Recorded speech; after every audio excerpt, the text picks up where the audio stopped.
This book is a guide that Thoreau lays out for us to escape the superficial world and to allow us to live deliberately, to not focus on luxuries and social conformity, but to fulfill our personal truths and our divine needs, to work to obtain what is necessary and nothing more, so we could spend our time extracting what is essential for ourselves to transcend our physical existence. Before we go any deeper, let's do a little background on who Thoreau was. Thoreau graduated Harvard and he did a little stint as a school teacher, although he was not fulfilled by this. He went on to work in a factory creating pencils, and one day he decided he was going to move a mile outside of Concord, and this would be in 1845 at 27 years old, where he'd build a one-room shack for $28. And he did this in the pursuit of living deliberately. This one-room shack was built along Walden Pond. Let's start with Chapter 1, Economy. In this chapter, Thoreau would break down his thoughts on 19th century capitalism. He'd be very critical of capitalism because he believed it stripped us of our ability to live deliberately. This is going to be a reoccurring theme, and you're going to pick up on it being the overarching theme of this entire book, living deliberately. He believed modern capitalism left us no time to work on what Thoreau deemed meaningful work, spiritual and self-education. He thought of it as a trap, us working day in and day out to earn money to pay for these luxuries he deemed unnecessary. Things such as too big of a house, too many clothes, just overall gluttony, stating, "Some things are really necessaries of life in some circles, the most helpless and diseased, which in others are luxuries merely, and in others still are entirely unknown." I believe he is expressing wealth discrepancy here and how society and a culture decides what is necessary. Now, this chapter also contains what I would believe to be one of Thoreau's most famous quotes, and what was brought to my attention through the movie The Dead Poets Society with Robin Williams. Now, when you read, don't just consider what the author thinks. Consider what you think. Boys, you must strive to find your own voice. Because the longer you wait to begin, the less likely you are to find it at all. Thoreau said most men lead lives of quiet desperation. Don't be resigned to that. Break out. Now don't just walk off the edge like lemmings. Look around you. Thoreau does not believe that we are fulfilling our authentic selves, that we fail to recognize our true purpose, and this is due to conformity and social pressures. We work every day to pay for these luxuries that do not pull us out of this desperation, but rather the opposite. Now, you may ask yourselves, how do we live like this day in and day out and we don't drive ourselves mad or we do not demand change? Well, Thoreau explains this effectively. A stereotyped but unconscious despair is concealed under even what are called the games and amusements of mankind.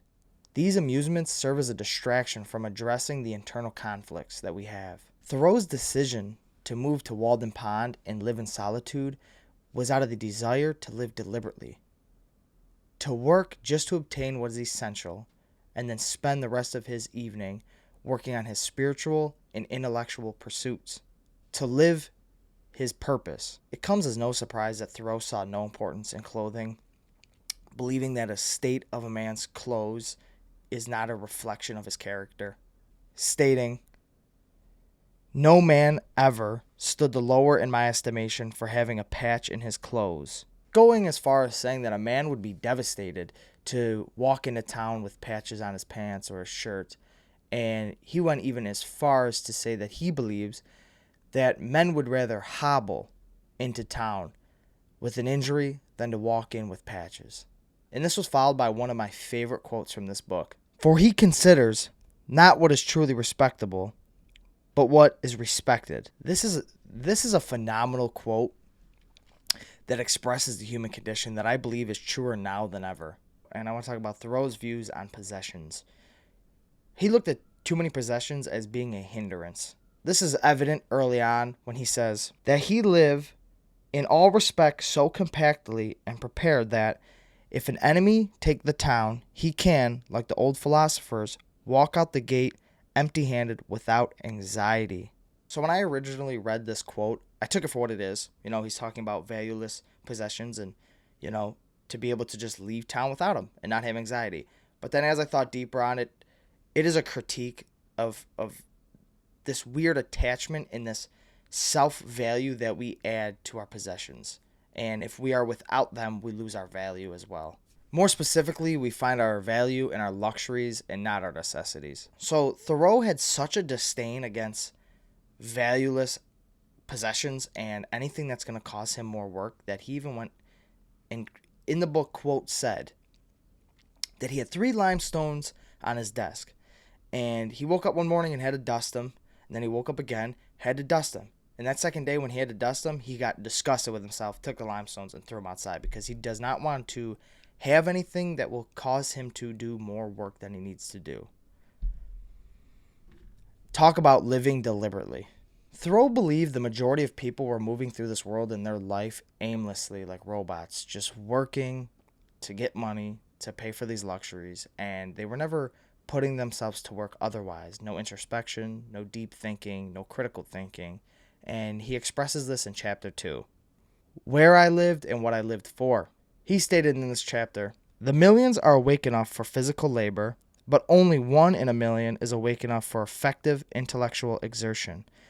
Only in 100 millions to a poetic or divine life. To be awake is to be alive. You are not truly living until you are awake. Awake to the world around you, awake to the concepts around you, to the intricacies of this life. Don't just exist, but rather search for the nectar in this world to open your eyes to the beauty it contains. So now I want to talk about the chapter, Solitude. Thoreau did not view solitude as something to be afraid of and run away from, but rather something to lean into and embrace. He enjoyed his time alone, and he would have his occasional visitors, which majority of the time, from what I took from the book, is he kind of used them as a tool to understand human psychology deeper. He would occasionally take a trip back into town, but he would be caught up on the drama rather quickly, and he would retreat back to the cabin. Thoreau preferred solitude because he viewed our society as, quote, cheap, and he believed our interactions were far too brief, and we didn't allow enough time for our values to be acquired with one another. All of us living by a set of rules called politeness and etiquette, and these were used as an aid to allow our interactions to be more tolerable. Thoreau believed that less frequency would suffice for all important and hearty communications. So I have 2 quotes from this chapter that I believe allow us to understand his views on solitude the best. And here's the first one. I would rather sit on a pumpkin and have it all to myself than be crowded on a velvet couch. Now this quote I like because I feel like it's playing on a little bit more than just his view on solitude, but rather just his urgency to live simply and to be able to escape the world around him, to be free of obligations, to not have to answer to anybody. And we live in a world where we have these luxuries like a velvet couch, but we're crammed on a train on a velvet couch with people coughing around us and breathing around us. And that's why he goes as far as saying, I'd rather just sit on a pumpkin alone and have it all to myself. And he's free of obligations. He doesn't have to answer to anybody, and there's no boss, cracking down on him, nothing like that. And to overall just live how he desires. And can you guess it? Have you figured out the overarching theme here? And to allow him to live deliberately. Now this next quote I absolutely loved, and I resonate with it to the highest extent.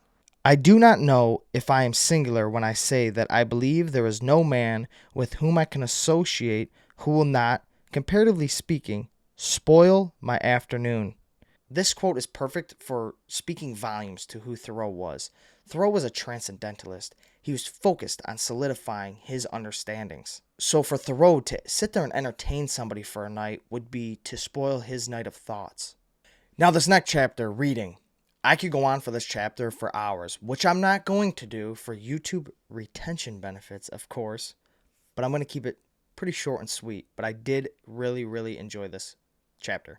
I'm going to read 2 quotes from this chapter that I feel like complement each other well, and they do a very good job at getting Thoreau's point across on his views on reading and education. Now, the first quote, which I am dramatically paraphrasing because it's much longer, goes like this.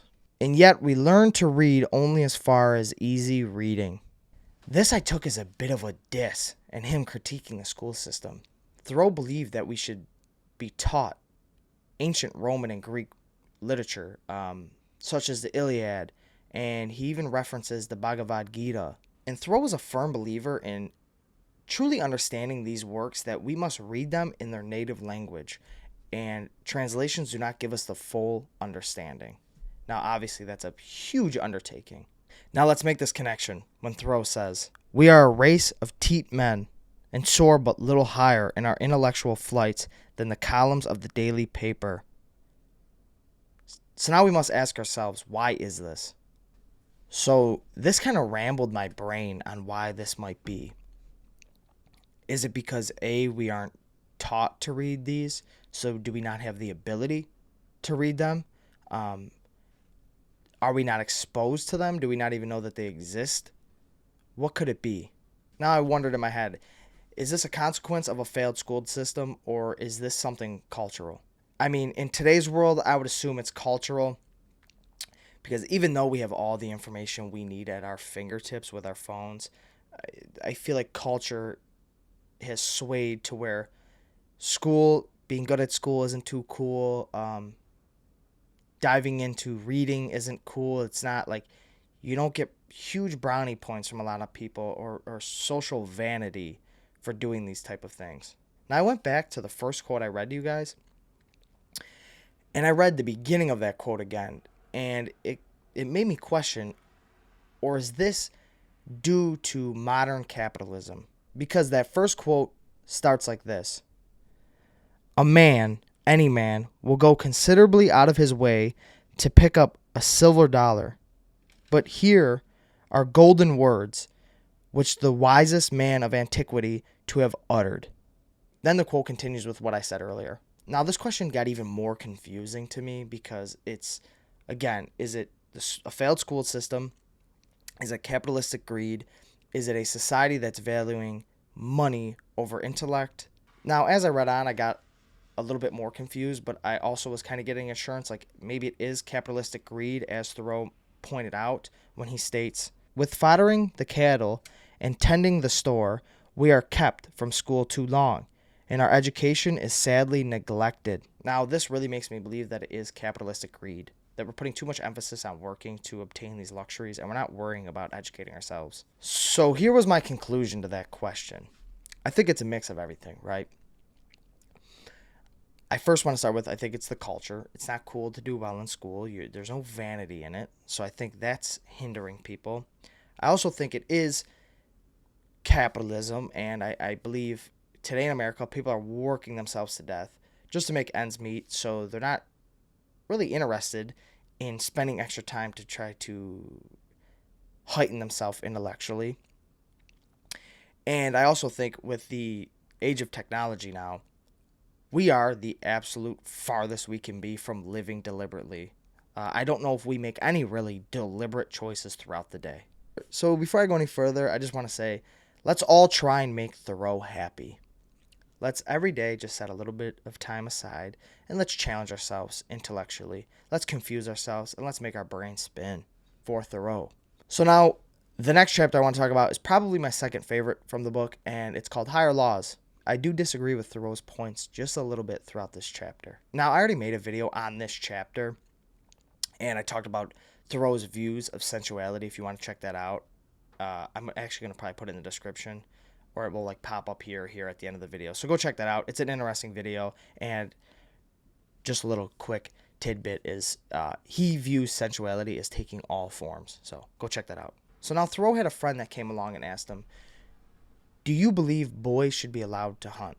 And here's what Thoreau said: "Yes, remembering that it was one of the best parts of my education. Make them hunters, though sportsmen only at first, if possible, mighty hunters at last, so that they shall not find game large enough for them in this or any vegetable wilderness. Hunters as well as fishers of men." Now, if you watch any of this channel, you would know why this quote resonates with me. I would say 99% of it. I believe hunting teaches you more than just killing. I believe hunting teaches you persistence, patience, how to sit with your thoughts, how to bear the elements, and how to show up time and time again without reward in hopes that one day there will be a reward. As I read on, Thoreau's beliefs became clear, and his transcendentalist and his naturalist ideology was evident. And now, this is where I began to slightly disagree, although I understand where he's coming from. Um, Thoreau believed as boys leave boyhood and become men, and they go on their hunting and fishing expeditions, that the gun and the fishing pole as they grow older should start to be absent. They should leave it at home. And he says that in that quote above that they shall not find game big enough, right? Now, what does he mean by this?